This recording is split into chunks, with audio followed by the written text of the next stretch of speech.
La entrevista esta mañana en InfoTNU es a Mariela Castro Espín, hija del actual presidente de Cuba, Raúl Castro, y de Vilma Espín, fallecida en 2007, destacada dirigente de la Revolución Cubana y de la Federación de Mujeres de Cuba. Mariela nació en La Habana en 1962. Es sexóloga de profesión y licenciada en la especialidad de Pedagogía y Psicología. Es la directora del Centro Nacional de Educación Sexual de Cuba. En febrero pasado fue elegida diputada a la Asamblea Nacional del Poder Popular de Cuba. Activista por los derechos de los homosexuales y los derechos de las minorías en la isla. Participará de la conferencia sobre población y desarrollo que organiza CEPAL, con el apoyo del gobierno uruguayo y del Fondo de Población de Naciones Unidas. En esta conferencia que comienza hoy, se analizarán los logros alcanzados y se trazarán los caminos necesarios para profundizar el acceso a la salud y a los derechos sexuales y reproductivos de las mujeres y los jóvenes. Y es un gusto ya tener en los estudios a Mariela Castro, diputada, pedagoga, directora del Centro Nacional de Educación Sexual de Cuba. Bienvenida, un gusto recibirla. Muchas gracias. Lo decíamos en el informe inicial, sobrina de Fidel, hija de Raúl y de Vilma Espín, también dirigente de las mujeres cubanas. Una herencia y una historia que pesa. ¿Cuánto pesa? Bueno, pesa cuando te presentan de esa manera. Sin duda. Pero nada, yo me siento muy orgullosa de la historia de estas personas que están destacado en las luchas por la justicia social en nuestro país. Por primera vez en Montevideo para participar de esta conferencia que comienza hoy, que participan aproximadamente 800 personas, o por lo menos eso es lo que indicaban las cifras de la organización. En esta conferencia se van a plantear cuáles son los temas de población y desarrollo de cara al 2014, revisando lo que se hizo hasta ahora y hacia adelante. A su criterio, no sé si a criterio del gobierno cubano, está bien decirlo, a su criterio, ¿cuáles son los temas que hay que poner con fuerza en la agenda de América Latina y el Caribe para presentarlos en el mundo? Bueno, en primer lugar, la voluntad política de todos los países de nuestra región, porque estoy refiriéndome a esta conferencia regional, aunque se convoca a todos los países del mundo, la voluntad política para cumplir con el programa de acción aprobado en Cairo 20 años atrás, y bueno, 20 años ahora en el 2014. Y realmente dentro de ello, bueno, las brechas de inequidad que existen todavía en nuestra región, que es se conoce que es la región de más brechas de inequidad en el mundo, realmente constituyen uno de los elementos que obstaculizan el cumplimiento de este plan de acción tan importante, donde por primera vez se lleva al campo de los derechos humanos problemáticas relacionadas con las mujeres, los derechos de las mujeres, las niñas, la adolescencia, la juventud, entre otros. Uno de los problemas que se presentaba en América Latina precisamente es la inequidad, el embarazo adolescente. ¿Cómo es este tema en Cuba en particular? ¿En el Uruguay es un problema? Bueno, mira, el embarazo en la adolescencia es un problema en el mundo entero. Lo que sí se ha podido apreciar es que cuando existe toda una política y programas dirigidos a atender esta realidad mediante la educación integral de la sexualidad, mediante la creación de servicios para atender la salud sexual y reproductiva, acciones específicas para proteger y promover los derechos sexuales y reproductivos, todo esto empieza a cambiar. Y en la experiencia cubana, desde 1972, se creó por la Federación de Mujeres Cubanas el Programa Nacional de Educación Sexual, con carácter intersectorial, donde participa el Ministerio de Educación, el Ministerio de Salud, el Ministerio de Cultura. Ahora se incluye el Ministerio de Educación Superior y organizaciones de la sociedad civil, donde lidera la Federación de Mujeres Cubanas. Entre ellas están algunas organizaciones estudiantiles y de jóvenes. Es decir, que la voluntad política lleva justamente a la integración de diferentes instituciones y actores sociales para empezar a desarrollar estrategias de transformación de la cultura y de la conciencia en torno a la sexualidad y a los derechos sexuales y reproductivos. ¿Cómo se puede hablar hoy en Cuba de los temas de discriminación? Digo, discriminación racial, discriminación religiosa. ¿Es un tema resuelto, superado? Bueno, mira, cuando triunfa la revolución, que había muchas ilusiones con relación a que ya se hace una revolución y se superan todos estos problemas. Eso no es una varita mágica. Las buenas intenciones nos llevan a hechos concretos. Entonces, se fue aprendiendo en todos estos años a ir generando programas específicos para atender estas problemáticas y además para aprender a atenderlas. Y un elemento importante que ha sido un aprendizaje es que la participación de la población en cada una de estas estrategias y programas es determinante, porque solo la población sabe lo que necesita y solo la población puede también expresarlo y aportar los elementos para transformar estas realidades. Y es también, o sea, es un problema que ha tenido avances significativos, pero que todavía tiene metas por lograr. Ha sido muy criticada la revolución en cuanto al tratamiento de los homosexuales. ¿Cómo definiría este momento? Mira, en este momento activistas y expertos de muchos lugares del mundo consideran que Cuba está en punta en esa lucha. Tal vez no hemos logrado la ley de matrimonio igualitario, porque en Cuba las leyes se definen por consenso, pero sin embargo tenemos toda una estrategia educativa y estrategia de comunicación social para invitar a la población al diálogo respetuoso, no para imponer criterios, para aportar elementos educativos e información científica para que la misma población comprenda la necesidad de que todos los derechos deben ser legitimados. Usted dice, hoy no son perseguidos los homosexuales en Cuba. No, Cuba heredó una cultura homófoba y patriarcal, sobre todo española, donde existía una ley muy fuerte contra las personas homosexuales. Cuando triunfa la revolución no se cambian todas las leyes inmediatamente. Y poco a poco es que se van incluyendo nuevos elementos. No se puede pedir que Cuba haya sido el país extraordinario que haciendo la revolución también descubriera que la homofobia era tan discriminadora como otras formas de discriminación que la revolución quería superar. Es decir, Cuba ha ido avanzando junto con el mundo. El hecho de ser revolución no nos hace especialmente extraordinarios. Cuba avanzó con el mundo también en estas temáticas y al avanzar con el mundo ha ido introduciendo estos elementos que a nivel social y a nivel internacional ya están en un nivel de discusión mucho más profundo que en los años 60. En educación sexual, ¿qué es lo que en definitiva conceptualmente se enseña? Porque bueno, usted está en esa área. El programa cubano de educación sexual tiene como objetivo principal contribuir desde esta área específica de la existencia humana a dialogar, a reflexionar sobre los elementos históricos que han contribuido a utilizar la sexualidad como un recurso de control social. Es decir, históricamente la sexualidad ha sido política y se ha usado de acuerdo a los intereses de poder dominante.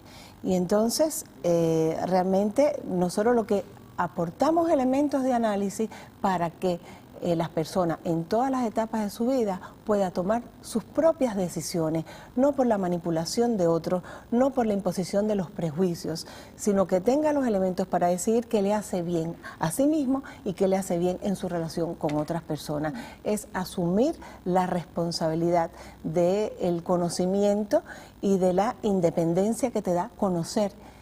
Es no ser esclavo, es no ser manipulado. Cuando usted hablaba y decía que bueno, Cuba ha avanzado en los temas de discriminación sexual, discriminación por género, se llega al poder, porque en definitiva ese es todo un tema, ¿no? Es decir, las personas, un homosexual, ¿puede llegar a ser dirigente del Partido Comunista de Cuba hoy? Hay homosexuales y hay, o sea, gay y lesbianas que son militantes del Partido Comunista y dirigentes del Partido Comunista en determinados niveles.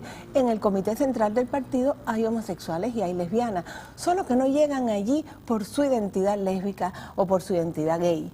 Llegan allí por sus cualidades humanas, por el prestigio y el respeto que se merecen como seres humanos. Nosotros no estamos con nuestro trabajo contribuyendo a que se sigan haciendo guetos o distinguiendo a la persona porque es visco o porque es calvo. No hay nadie en el Comité Central del Partido por ser más gordo que otro o por ser más calvo, ¿entiendes?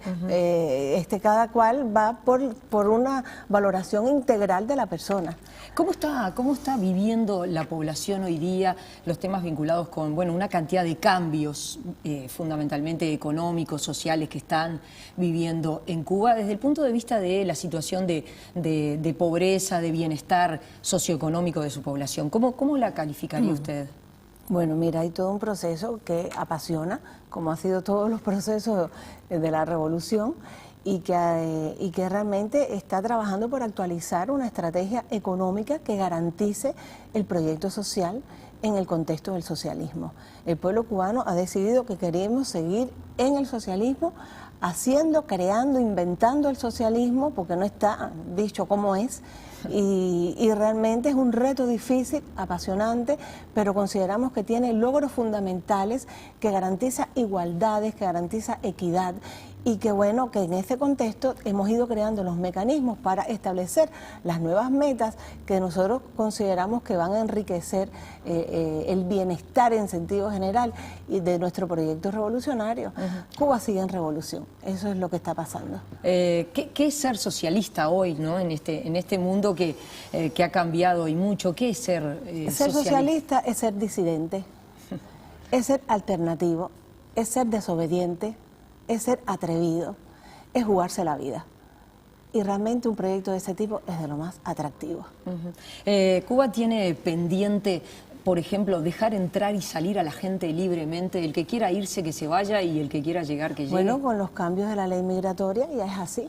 ¿Es así hoy? Es así, pero incluso cuando no era así, tenía que ver con presiones y situaciones difíciles que Cuba ha estado viviendo por la hostilidad permanente del gobierno de los Estados Unidos, que no soporta que Cuba sea independiente de su poder imperial y no soporta el ejemplo que Cuba ha significado para otros pueblos que intentan independizarse del poder imperial. Y bueno, mira, quien quiere ser auténtico y hacer cosas interesantes tiene por delante una posibilidad, y es cambiar esas condiciones de dominación. ¿Hay una posibilidad de acercamiento entre el Estados Unidos de Obama y la Cuba de Raúl Castro? Bueno, es un tema. La Cuba de Raúl Castro es la misma que la de Fidel Castro. Está bien. Cambian las tácticas, la participación popular también aporta elementos de cambio en esta estrategia. Pero realmente siempre los líderes de la Revolución Cubana, desde el primer momento, plantearon y desearon su voluntad de un buen entendimiento con el gobierno y el pueblo de los Estados Unidos. Con el pueblo norteamericano existen excelentes relaciones, con los gobiernos, bueno, pues ya sabe, ellos ocupan el rol del imperio. Y Obama, que despertó tantas expectativas en el mundo, realmente no las ha satisfecho. Y es una pena porque era una oportunidad. No obstante, yo no pierdo las esperanzas de que en el tiempo que le quede, él logre hacer algo que podamos recordarlo, bueno, con más satisfacción en su mandato. Yo leí alguna información de la prensa internacional, concretamente de la prensa española, que dice que desde Miami y también de senadores republicanos no les gustó nada que a usted le dieran la visa para entrar a Estados Unidos. Ha ido ya varias veces. ¿De alguna manera usted no cree que se ha flexibilizado en algo el bloqueo? No, el bloqueo no se ha flexibilizado. Incluso en el bloqueo financiero se ha fortalecido. Y nos pone en situaciones muy difíciles y constituye incluso la violación de derechos humanos más fuerte que hace 50 años está viviendo el pueblo de Cuba.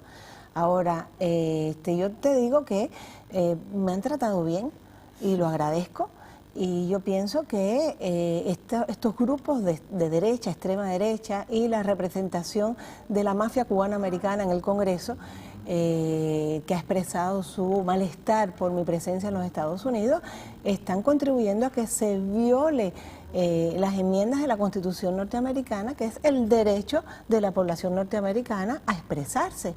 Es el derecho a invitarme a que también yo exprese y portavocee criterios que también son de una parte importante de ese pueblo.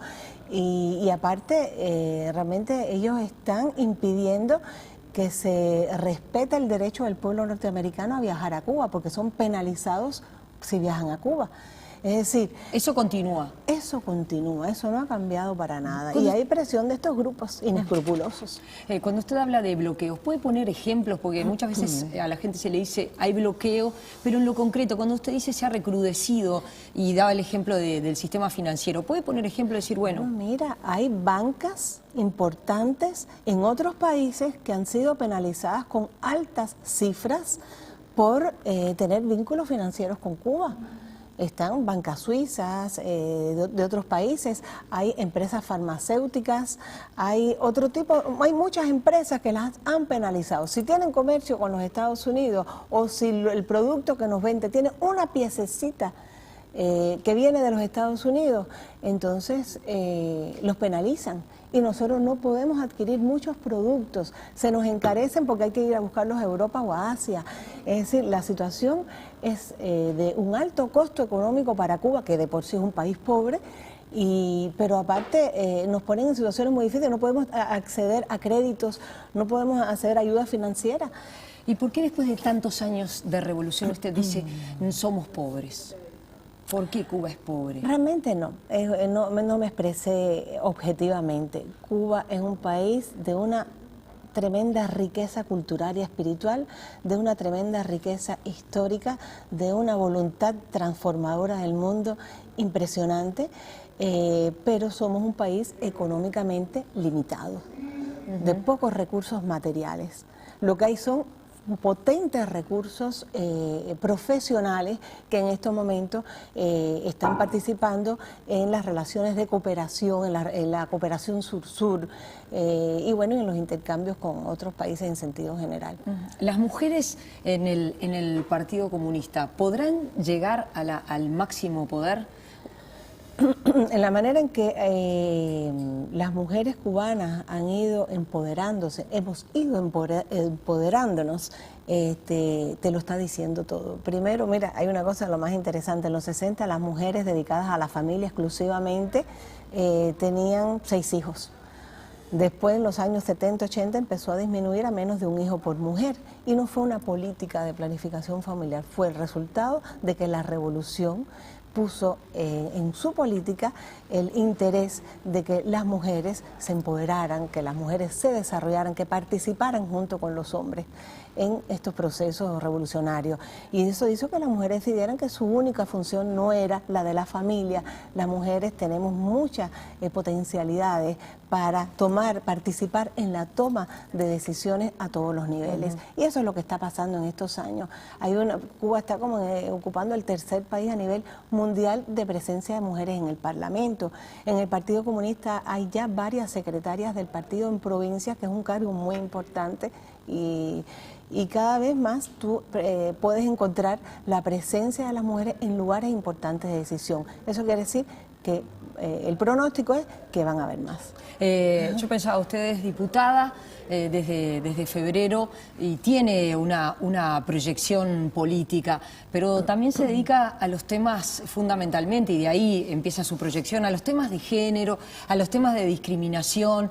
¿Le parece que una mujer de sus características puede llegar a ser bien vista por una cúpula de hombres grandes, adultos, y no habrá como prejuicio o temor a que mujeres como usted, por ejemplo, puedan llegar a los máximos lugares? Yo creo que sí, que hay esos temores.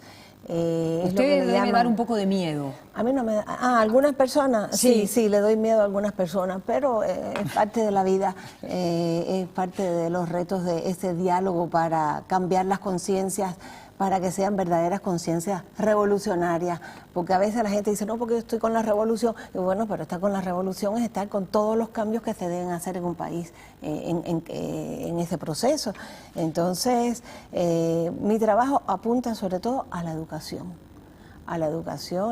bueno, con criterio bioético, quiere decir que tomando puntos de vista diferentes y dialogando desde ese lugar, pero no imponiendo criterios. Yo no le impongo mi criterio a nadie. Hay gente que no está de acuerdo con lo que nosotros estamos haciendo y bueno, cuando entramos en contacto y en diálogo cambian.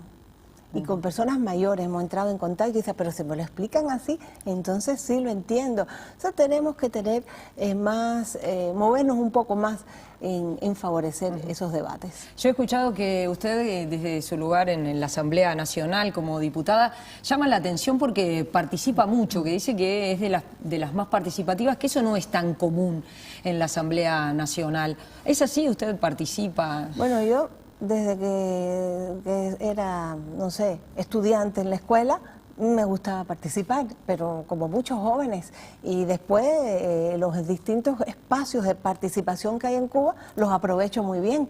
Y bueno, la Asamblea, si no es para participar, ¿para qué estoy ahí? Respecto a lo que recién hablábamos de si Cuba es o no es pobre, ¿cuáles son los desafíos que tiene la revolución? Porque bueno, digo, decir, cuando uno escucha a muchos jóvenes cubanos, buscan un mayor bienestar material que hasta hoy la revolución no se los ha dado. Cuba todavía no es soberana desde el punto de vista de sus alimentos. Bueno, un conjunto de temas que seguramente son claves. Bueno, claro, ese es un reto, uno de los retos más importantes en la actualización de la estrategia económica. Garantizar soberanía alimentaria, garantizar justamente el sustento económico de un proyecto social que no quiere ceder a los problemas económicos.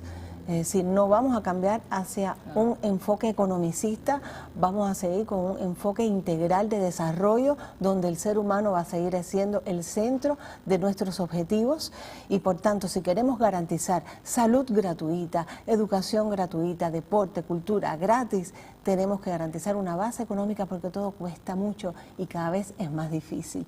Y entonces la actualización económica es buscando los recursos para que para que siga este desarrollo con este enfoque humanista que le ha dado la revolución. Mariela Castro, gracias por haber venido. Un gusto recibirla esta mañana, que comienza la conferencia aquí en Montevideo y además es la primera vez que usted viene aquí a la capital de Uruguay. ¿Es así? Sí, la primera vez y con mucho frío, pero hay calor humano, que es lo más importante. Muchas gracias. Mariela, gracias por haber venido. Nosotros nos despedimos, volvemos mañana 8:30 y los invitamos a seguir con más InfoTNU.